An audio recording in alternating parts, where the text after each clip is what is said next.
All right, for the next few minutes, we're going to talk about safety data sheets, or what you will hear referred to as an SDS.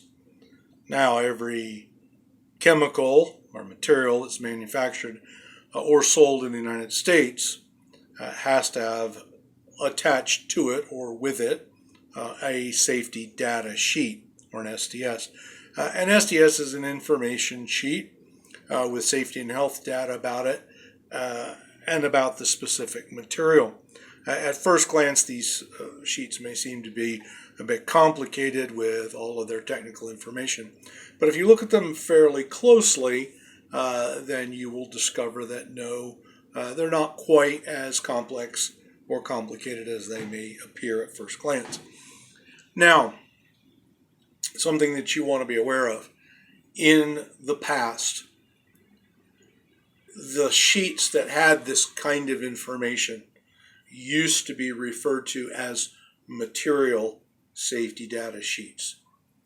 When the global harmonization system came in, there was a change. The change was that they would standardize these data sheets and that they would cease to call them material safety data sheets.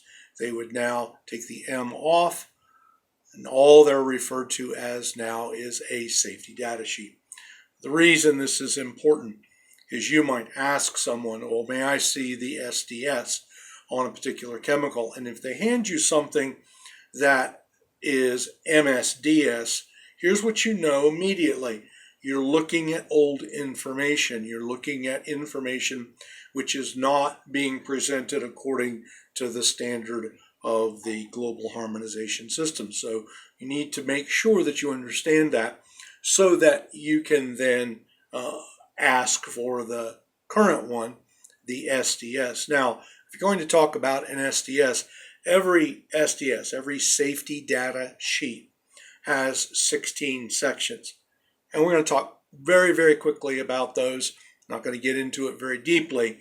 However, these 16 segments all appear in the same order every time. So you should be able to start by looking for the identification of the substance or the mixture and the supplier. Okay, what is it? Who made it?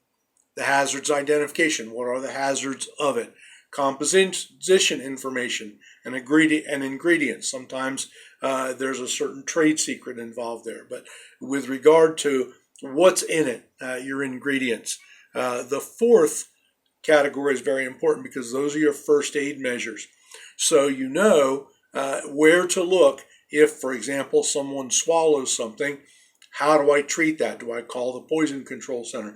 Do I am I allowed to have them throw it back up? If I do have them throw it back up, is it going to burn their esophagus? These are things you need to know. The first aid section, which is the fourth section, that will tell you that sort of thing, and it's good to know. Firefighting measures. Is this something that can be fought with water? Is this a fire that could be fought with, has to be fought with some other kind of chemical? Then also, accidental release measures. If 500 gallons of this goes out into the street, how do I deal with that? What do I do? Handling and storage. Does this have to be kept in a flammable cabinet? So is that, flammable materials cabinets? Is that where this has to go to be stored properly? Exposure controls, personal protection. What kind of personal protection do I need? Will this, for example, eat rubber gloves? Do I need nitrile gloves if I'm going to handle this particular chemical? Physical and chemical properties, which is one of those things that has to do with of what is it made, and can I identify this without it being changed, the chemical composition being changed. That's what you're dealing with when you start talking about physical and chemical properties.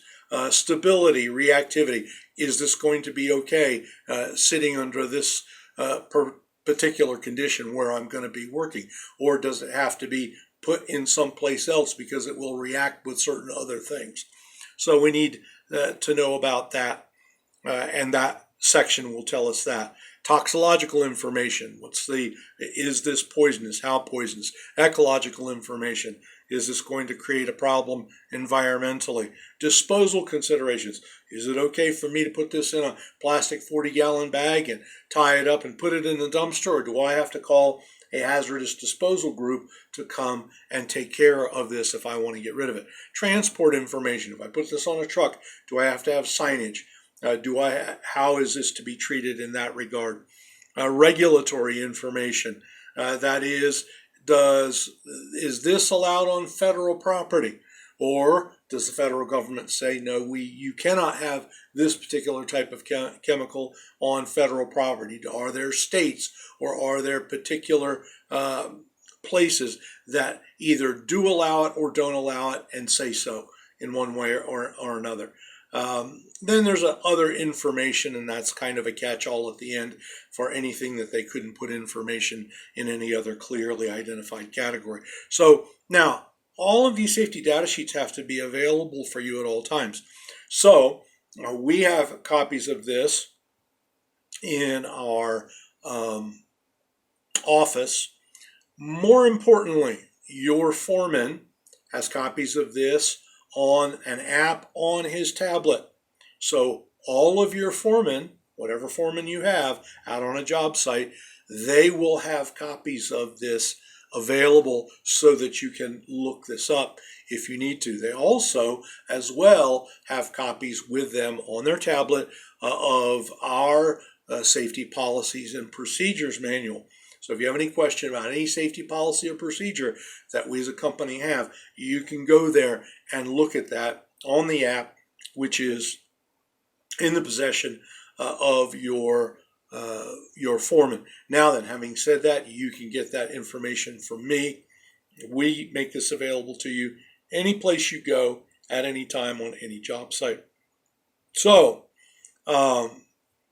this is what I want you to understand about the SDSs. We're going to talk a little bit more in just a few minutes about some of the other things that you need to know with regard to interacting with OSHA and with regard to questions you may be asked. But that'll do for the moment.